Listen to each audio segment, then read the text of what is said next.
समस्त को study of एजेसार channel को स्वागत करुच्ची पे समस्त को स्वागत। तो गुड इवनिंग पे समस्त को। तो आज भिडियो आम आलोचना करवा इच्छाधीन ओडिया ऑप्शनल ओडिया पे इच्छाधीन ओडियार इंटरनल परीक्षा बुझेगा। तो इच्छाधीन ओडियार इंटरनल परीक्षा सिलेक्शन 2 मार्क प्रश्न देखा निर्वासितर विलाप बुझेगा। तो बहुत इंपोर्टेंट प्रश्न गुड़िक आम आलोचना करवा पे ये जो प्रश्न गुड़िक पे तुम मानकर सिलेबस अकॉर्डिंग बुझीगला। तो पूरापूरी सिलेबस अकॉर्डिंग मुझे तैयारी कर बुझला। तो तेणु जेकोसी कॉलेज होता पे सिलेबस अनुजाई ही प्रश्नपत्र तैयारी होता है एवं सीएचएससी रूल्स गाइडलाइंस अनुसार तुम मानकर कॉलेज रे इंटरनल परीक्षार प्रश्नपत्र तैयारी करा जाए बुझीगला। तो तेणु आम जब सिलेबस को भल भाव कवर करके जावा तो इंटरनल एग्जाम रे डेफिनेटली पे 20 ରୁ 19 नचेत आम 18 मार्क स्कोर कर बुझीगला। तो चलतु बेसी नोट आम आलोचना करवा। देन डेडिकेटली जी पे +2 बोर्ड परीक्षा प्रिपेरेसन करने चाहते भल मार्क रखा चाहते देन चैनल को एवं सब्सक्राइब करके ऑल नोटिफिकेशन ऑन कर दिंतु और सिलेक्शन प्रश्न गुड़िक जब देखी ना 2026 अलरेडी पे प्लेलिस्ट अवेलेबल अच्छी शीघ्र शीघ्र जाकि सिलेक्शन प्रश्न गुड़िक देखी दिंतु। तो 100% सही सिलेक्शन प्रश्न आसो बुझीगला। तो आलोचना करवा प्रथम प्रश्न महीमंडल रे नाही तो पटांतर बुझीगला। तो कौन पाई कहार पटांतर नाही। तो बहुत इंपोर्टेंट प्रश्न पिला माने। तो आलोचना करवा उत्तर कवि एवं कविता एवं कवि बुझीगला। तो यही जिनसटा पिला माने तुम को बारंबार रिकल करई दउची कहीं ना एथिपाई तुम मानकर 1 मार्क रही बुझीगला। तो याकू जमार भूल ना पिला माने कवि एवं कविता। तो कवि किए ना मधुसूदन राव एवं कविता हूँ निर्वासितर विलाप बुझीगला।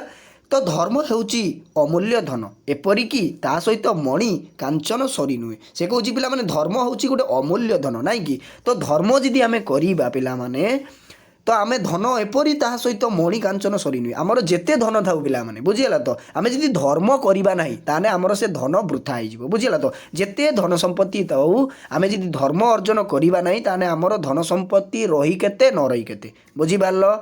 तो स्वर्गीय माधुरी रे यह सदा सुंदर हेतु महीमंडल रे ताहा पटांतर ना यही भली पिला माने उत्तर प्रेजेंट करिवो 2 मार्क 2 रु 2 मार्क पाइजिवो तुम माने फुल टू फुल मार्क पाइबो बुझीगला।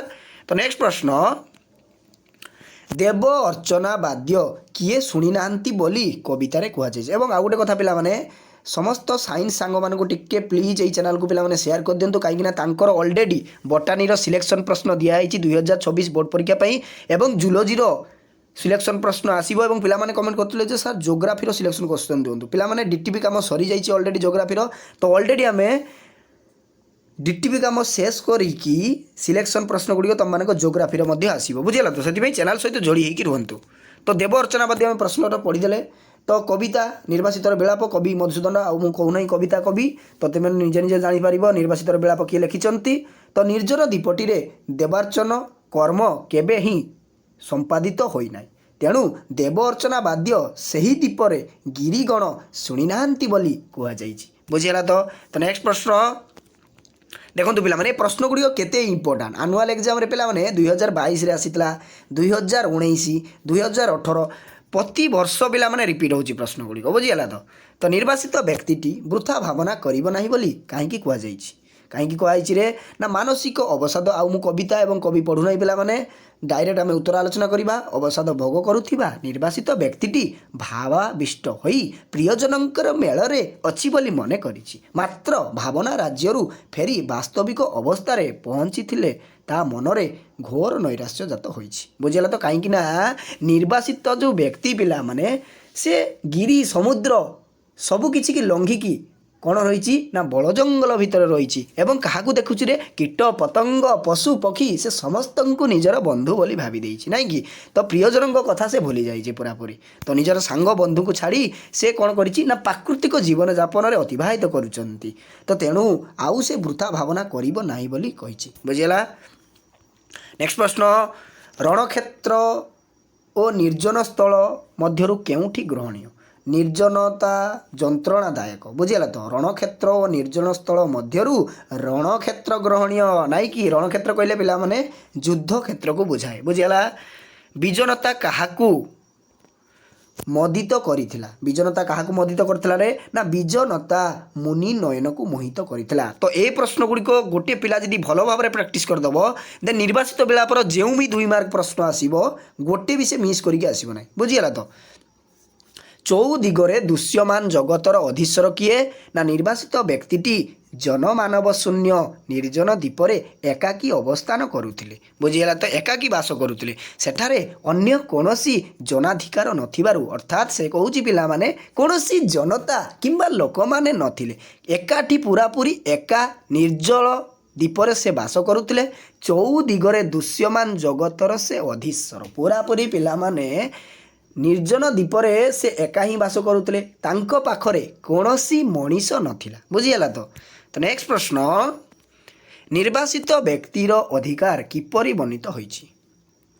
ଆଲୋଚନା କରିବା। ନିର୍ବାସିତ ବ୍ୟକ୍ତିର ଅଧିକାର ସମ୍ପୂର୍ଣ୍ଣ ବୋଲି କବିତାରେ ବର୍ଣ୍ଣିତ ହୋଇଛି। ଏହାର କାରଣ କ'ଣ? ନା ନିର୍ଜନ ଦ୍ୱୀପରେ ନିର୍ବାସିତ ବ୍ୟକ୍ତିଟି ବ୍ୟତୀତ ଦ୍ୱିତୀୟ ଜନ କେହି ନଥିଲେ। ବୁଝିଲା ତ? ତ ନେକ୍ସଟ ପ୍ରଶ୍ନ, କେଉଁ ସୃଷ୍ଟି ସବୁ ମୋହରି ବୋଲି ନିର୍ବାସିତ ବ୍ୟକ୍ତିଟି କହିଛି? ସେହି ନିର୍ଜନ ଦ୍ୱୀପରେ ନିର୍ବାସିତ ବ୍ୟକ୍ତି ବ୍ୟତୀତ ଅନ୍ୟ କେହି ନଥିଲେ। ତେଣୁ ନୀଳ ସମୁଦ୍ର ପରିବ୍ୟାପ୍ତ ଚତୁର୍ଦିଗ ଫୁଲ ଫଳ ଶୋଭିତ ବନ ଲତା କୀଟ ପତଙ୍ଗ କେଶରୀ କରି ଆଦି ସବୁକୁ ତା ନିଜର ବୋଲି ନିର୍ବାସିତ ବ୍ୟକ୍ତିଟି କହିଛି। ବୁଝିଗଲା ତ? କାହିଁକି ନା ସେ ପ୍ରାକୃତିକ ସୌନ୍ଦର୍ଯ୍ୟରେ ଅତିବାହିତ ହୋଇଛନ୍ତି ଏବଂ ପ୍ରକୃତିକୁ ସେ ଅନୁଭବ କରିଛନ୍ତି। ଏବଂ ପ୍ରକୃତିରେ କେଉଁମାନେ ଅଛନ୍ତି ରେ? ନା କୀଟ ପତଙ୍ଗ ପଶୁପକ୍ଷୀ, ନାଇଁ କି? ତ ନେକ୍ସଟ ପ୍ରଶ୍ନ, ବିଜନତାର ବେଶରେ କ'ଣ ଥାଏ? ବିଜନତାର ଶାନ୍ତି ପ୍ରଦାୟକ, ତାହାର ବେଶରେ ମୋହନ ମାଦକତା ଥାଏ। ବୁଝିଗଲା ତ? ତ ନେକ୍ସଟ ପ୍ରଶ୍ନ, କେଉଁ ଧ୍ୱନିକୁ ମଧୁମୟ ବୋଲି କବି କହିଛନ୍ତି? କେଉଁ ଧ୍ୱନିକୁ? ନା ଈଶ୍ୱରଙ୍କର ସର୍ବଶ୍ରେଷ୍ଠ ସୃଷ୍ଟି ମନୁଷ୍ୟର କଣ୍ଠସ୍ୱର ଅତ୍ୟନ୍ତ ମଧୁର। ତେଣୁ ମନୁଷ୍ୟର କଣ୍ଠ ଧ୍ୱନିକୁ ମଧୁମୟ ବୋଲି କହିଛନ୍ତି। କାହାର ଧ୍ୱନିକୁ? ନା ମନୁଷ୍ୟର କଣ୍ଠ, ନାଇଁ କି? ଆମ ନିଜର କଣ୍ଠକୁ ଧ୍ୱନିକୁ ମଧୁମୟ ବୋଲି କବି କହିଛନ୍ତି। ବୁଝିଗଲା? ତ 11 ନମ୍ବର ପ୍ରଶ୍ନ ଦେଖିବା।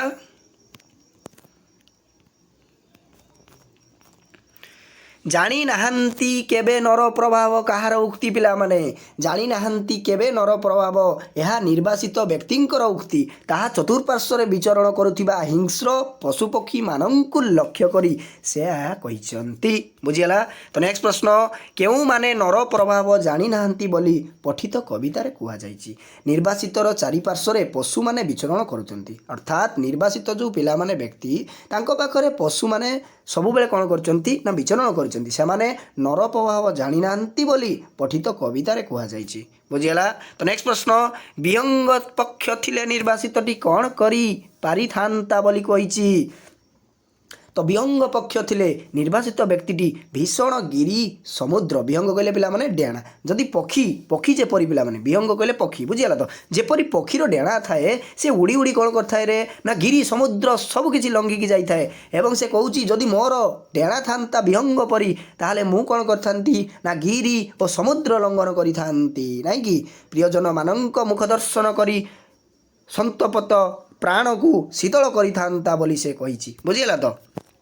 ତ ନେକ୍ସଟ ପ୍ରଶ୍ନ, ସନ୍ତାପିତ ପ୍ରାଣକୁ ଶୀତଳ କରିବା ପାଇଁ ନିର୍ବାସିତଟି କ'ଣ କରନ୍ତା ରେ? ନା ନିର୍ବାସିତ ବ୍ୟକ୍ତିଟି ସନ୍ତାପିତ ପ୍ରାଣକୁ ଶୀତଳ କରିବା ପାଇଁ ଭୀଷଣ ଗିରି ଓ ସାଗର ବକ୍ଷ ଲଙ୍ଘନ କରନ୍ତା, ପ୍ରିୟଜନଙ୍କ ମୁଖ ଦର୍ଶନ କରନ୍ତା। ବୁଝିଗଲା ତ? ତ ପିଲାମାନେ ୱାର୍ଡ଼ ଗୁଡ଼ିକ ମିଷ୍ଟେକ୍ ହେଇଯାଉଛି, କାହିଁକିନା ରେକର୍ଡ଼ିଂ କ୍ଲାସ୍ ପିଲାମାନେ କରିବା ପାଇଁ ପଡ଼ୁଛି, କେତେ ମିନିଟ୍ ଭିଡ଼ିଓ ହେଉଛି ସେଟା ତା ପ୍ରତି ମଧ୍ୟ ଧ୍ୟାନ ଦେବା ପାଇଁ ପଡ଼ୁଛି। ସେଥିପାଇଁ ଟିକେ ଟିକେ ପିଲାମାନେ ମିଷ୍ଟେକ୍ ହେଇଯାଉଛି। ଯଦି କୌଣସି ମିଷ୍ଟେକ୍ ରୁହେ ମୋତେ କମେଣ୍ଟ ବକ୍ସରେ ଜଣାଇବ। ବୁଝିଗଲା ତ? ତ ନେକ୍ସଟ ପ୍ରଶ୍ନ, କାହିଁକିନା ପିଲାମାନେ ସମସ୍ତଙ୍କର ଭୁଲ ହୋଇଥାଏ, ନାଇଁ କି? ତ ମୁଁ ତୁମମାନଙ୍କୁ ପଢ଼ଉଛି ସାର୍ ଭାବରେ, ମୋର କ'ଣ ଭୁଲ ନାହିଁ, ମୋର ବି ମଧ୍ୟ ତ୍ରୁଟି ରହିଥାଏ। ଯଦି ମୋର ଛାତ୍ରଛାତ୍ରୀମାନେ ସେ ତ୍ରୁଟିକୁ ଧରିଦେଲେ ତାହେଲେ ମୁଁ ବହୁତ ଖୁସି। ବୁଝିଗଲା ତ? ତରୁଣମାନଙ୍କ ସଙ୍ଗେ ମିଶି କ'ଣ କରନ୍ତା ବୋଲି ନିର୍ବାସିତଟି କହିଛି?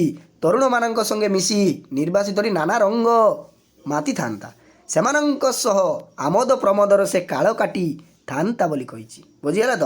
ସ୍ୱର୍ଗୀୟ ମାଧୁରୀରେ କିଏ ସଦା ସୁନ୍ଦର? ନା ଧର୍ମ ହେଉଛି ଅମୂଲ୍ୟ ମହତ୍ତ୍ୱ ଧନ, ଏହା ସ୍ୱର୍ଗୀୟ ମାଧୁରୀରେ ସଦା ସୁନ୍ଦର। ବୁଝିଗଲା ତ? ତ ନେକ୍ସଟ ପ୍ରଶ୍ନ,